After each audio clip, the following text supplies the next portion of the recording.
Welcome back. All right. So you'll notice I'm wearing a Sudbury Blueberry Bulldogs jersey. Sudbury Blueberry Bulldogs, of course, being the name of the team on the show, Shorzy. So it does tie into the video I'm doing today in that Shorzy is about players who didn't make it to the big show. They didn't make it to any of the big leagues, but they still want to play hockey and they're still pros. And so uh, when you look at leagues around North America, it's not all just the National Hockey League. Now, I cover the National Hockey League the most. That is what'll drive traffic. That is all that. There are various reasons why. There's also the time requirement, but I sometimes feel like there's times I need to cover things going on outside the National Hockey League. And in this case, it lines up. It's the Southern Pro Hockey League. The Southern Pro Hockey League, which I've covered before, it is just crazy some of the stuff that goes on there. Some of the penalty minute totals can be really high. It is really and truly a league worthy of a lot of coverage. And I do apologize to SPHL fans that I don't cover it more. And I felt like the Blueberry Bulldogs jersey works with this because this sounds like something that would happen during a season of Shorzy. Some of these things I like, I could see there being a situation where something like this could happen in, say, a season 2 episode of Shorzy once season 2 comes out. Crossing my fingers that'll be as soon as possible. So there's the Vermilion County Bobcats. Now, as soon as I saw that, I thought, hey, Vermilion is one of my favorite songs from Slipknot. So right away, I'm interested. And then I dive further into this and I realized this isn't something I can put into News of the Day. So this is why I'm covering it now. This is not something I could just do a News of the Day video and just have it as like a snippet. This had to be followed and looked into because there's some bizarreness to this storyline. And it is, I think, another example of starting up a team before you really know what you're doing, before you really know how much goes into it. There are a lot of costs to running a team. It is not a simple thing. So even though the player costs might not be very high, right? You're only paying a couple $100 a week for each player, if that, right? But there's all the other costs. So they played out of David S. Palmer Arena in Danville, Illinois. The capacity in that building 2,350 overall. So that's less than half of what the Arizona Coyotes can get into ASU's arena there. And the attendance wasn't great, but neither was their record. So their first year was last year in 56 games. They were 546 and 5. Attendance 1,492 on average. And with the with the nickname Bobcats, it does come across as kind of generic, which I love. I love the fact that they're like, well, what can we call them? I don't know, Bobcats, just something not that dumb. All right, so we agree on everything. Bobcats, it is. But and I understand like the generic names are there for a reason. Bobcats does sound kind of cool, all that fun stuff, but it is one of those ones that's used a lot. So 2022, 2023, they only play 30 games, a record of 424 and 2, and the attendance drops to 543 on average. I got these numbers from Hockey Database. And it really shows a picture of a team that's having some issues right out of the gate. Now, again, it's a first year team. They get 5 wins. That could be okay. But the fact that in year 2, it's not really getting better. And there's definitely some reason to think that they're going to have some problems because your attendance is now dropped to 500 people. So if you've got 500 people giving, say, $10 a ticket, it's $5,000. It's not going to cover very much, right? Again, even if you're only paying a couple $100 a week for players, you've got to have medical personnel, you've got to have coaches. There's a lot of things that go into, and then you've got travel expenses as well, and meals and all that. And I understand that for beer leaguers, for people playing in the SPHL, for people playing at lower levels of hockey, you might be paying for a lot of that stuff yourself, right? So I get that. And I get you got to pay for all your own equipment too. And it's expensive, it is pricey. So they did also replace a team in that building. They replaced the Danville Dashers of the Federal Prospects Hockey League in that arena. So they had a meeting and they said, all right, so we've got this new Vermilion County Bobcats. Do we let them have the building or do we leave it with the Dashers, who had been forced to suspend operations due to shutdowns during the pandemic a few years back? And they decided, all right, so we're gonna give this to the Vermilion County Bobcats, or VCB, as there's so many things I could have done. I'm actually on some level I'm kind of happy I wasn't following this team because this is exactly the kind of pet project that I would pick up and be like, all right, let's support this team, and I'll buy a jersey, and and then yeah, it doesn't happen. So the first sign that there was a problem is October 15th and 16th of the first season. The games were postponed due to unacceptable ice conditions. So keeping in mind that for SPHL games, the ice conditions probably wouldn't be up to NHL standards anyways. And the idea that they're unacceptable ice conditions, it's a little bit of a red flag, right?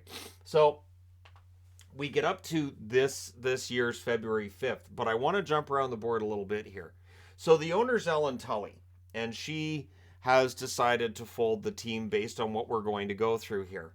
Reading up on Ellen Tully, she's done a lot of good things in the community. She had a lot of good intentions behind starting up this team. Talked about how the Granato family had really inspired her, and various people in the hockey world that she had met over the 20 years she spent in the hockey world. But there wasn't a lot of ownership credentials there, right? So this is one of those things where you need to have all the right people around you to make this work. And I don't think the right people were there. I don't think the right people were there to make sure that things worked. And it sounded like as things were falling apart, anyone who spoke up and said, I don't think this is going very well, probably lost their job.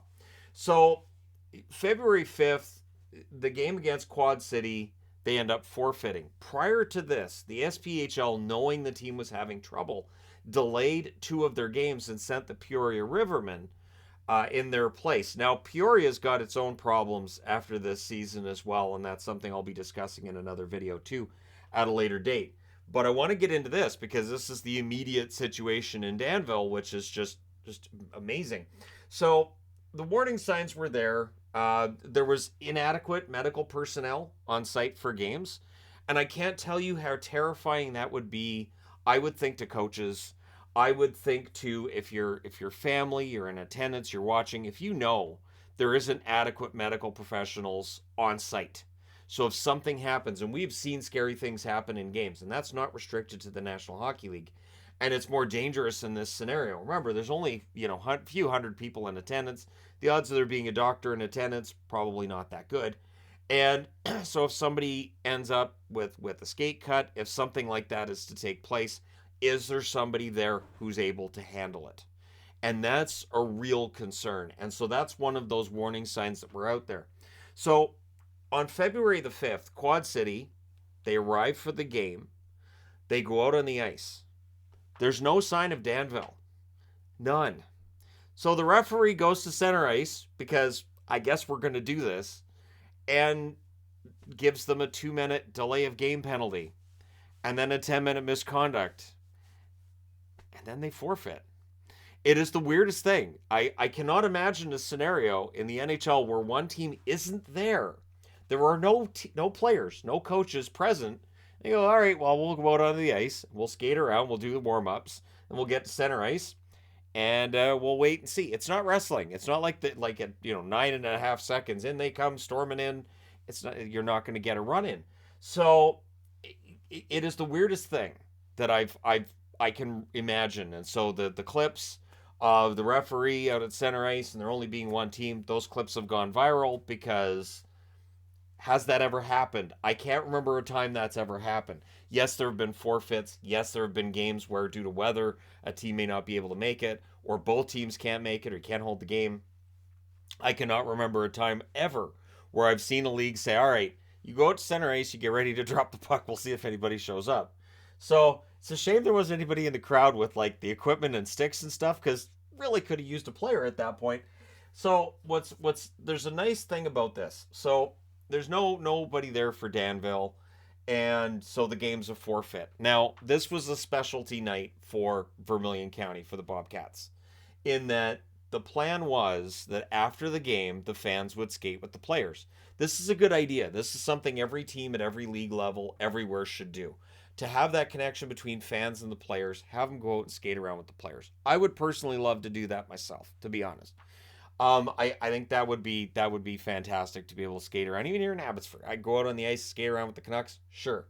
So after the forfeit, the Quad City players, understanding that this was the plan, they actually skated around with fans after. They stuck around. And the problem is, Well, this endears the fans then to Quad City. It really makes Vermilion County look bad. Makes the Bobcats look bad. But the players had good reason for not showing up. They weren't getting paid.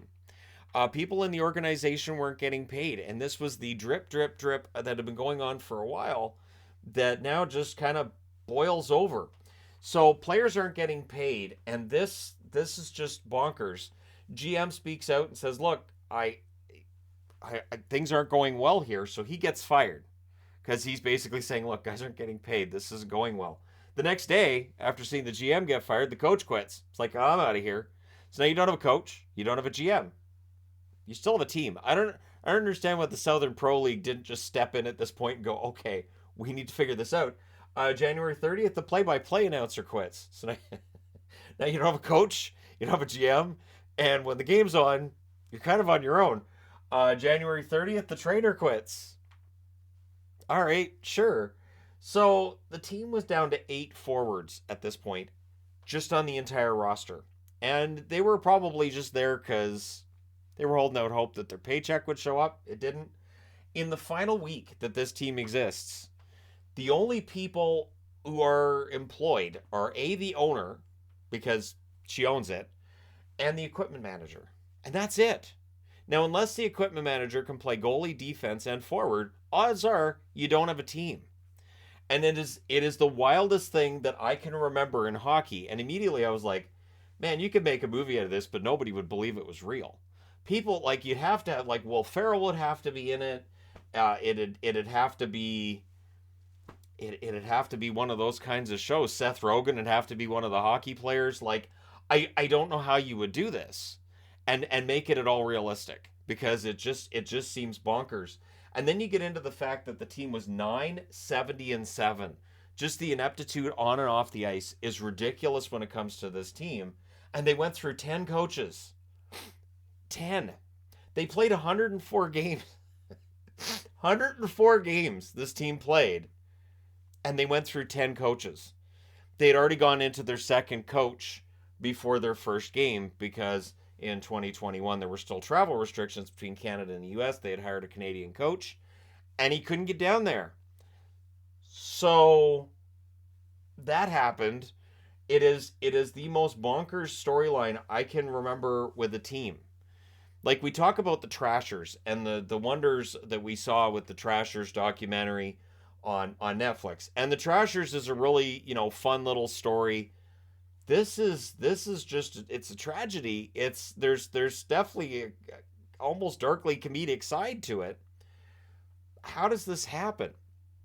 So with the Southern Pro League, and that's a league that has definitely gone through its share of teams over the last 10 years. Definitely, there's a whole video in and of itself of all of these short-lived teams in the Southern Pro League. Take it from me, I have a Mississippi jersey. Mississippi went out the year after I got that jersey. So maybe if you're a Southern Pro hockey fan, you might be happy that I don't have your team's jersey. I look at this league and I say, I really I love the Wild West feel of it, and yet this is the kind of storyline that either the owner Ellen Tully didn't have the money to keep this going, or just didn't have the organizational experience. It's one thing where it's like, well, would you want to run a team? If somebody asked me that question, the answer would be no. Unless I had a group of people around me that knew all of the legalities and knew how to make all the money work, no. I would not want to be in a situation like that. I don't have the money or the capital for that either. But this is one of the reasons where it can be a total disaster. Running a team is a lot more than just putting the guys on the ice. National Hockey League level, think about how many people you have to pay in order to keep your team running. Not just the players on the ice. That's what brings in people and sells the tickets. They weren't even paying the players on the ice, of course. But it's crazy. And this means that there's another 23 players who should have a job in professional hockey that don't because of the ineptitude behind the organization. And that to me is too bad. Because we talk about the multimillionaires and all these guys who make all kinds of money. It is the guys who play in the leagues like this that are playing for the love of the game. They are absolutely playing for the love of the game. And in this case, they were taking their life in their own hands if there's not enough medical personnel on site, and they still went out on the ice and played. That's absolutely remarkable and terrifying at the same time, and probably ill-advised as well. This is something that we'll see what happens from here. It looks like the league is going to try to mess around with the schedule a bit to make sure things match up, and so Vermilion County just becomes the latest in a string of teams in the SPHL that ends up folding. They've had a lot of teams too that have moved, but it's one of those things where I really do enjoy the smaller leagues. I do enjoy like Roanoke Rail Yard Dogs is probably the greatest team name in North American hockey right now. I'm so glad I have one of their jerseys now. It's one of those warm, fuzzy feelings I get is knowing I have one of their jerseys. But it's storylines like this too that, like I said, there's a comedic side to it because it's so ridiculous and so absurd. But I do feel bad for the people involved. So hopefully we see another expansion team come in for the SPHL. And when that takes place, you have to make sure that the person who's taking over is the owner. And again, I'm not saying anything negative about Ellen Tully in this at all. Again, from everything I saw about her, she's a good person. She may have had the best of intentions in starting it up. It just feels like it got away from her relatively quickly. I don't think it was as enjoyable as she may have thought, and so this is where we are. And it was not generating the kind of money that I think she had hoped that it might. There, like I've talked about this even on a pro level, where there are billionaires that buy sports teams for the tax write-offs that aren't, they don't make the money necessarily that you might imagine, but they use it for tax write-off purposes. But at any rate, there you go. The incredible story of the Quad City. Quad City's fine. We're not going to talk about Quad City today. Quad City's fine. Quad City has been around hockey for a very long time. They've been at various league levels, but Quad City seems to always have a hockey team there. But this is Vermilion County Bobcats. That's Danville, Illinois. And there's your storyline. So let me know your thoughts in the comment section below, as always. Don't forget to hit like and subscribe if you're browsing your way through. You just happened upon this video. Thank you guys so much for watching, for all your support. And I do look forward to seeing how something like this gets incorporated into Shoresy or into something, because this storyline really does seem like something that needs to be on TV or in some sort of a movie. So let me know your prediction. Is it a movie? Is it a TV series? Or does this just end up being forgotten? Thank you guys so much for watching, for all your support. I will talk to you again soon.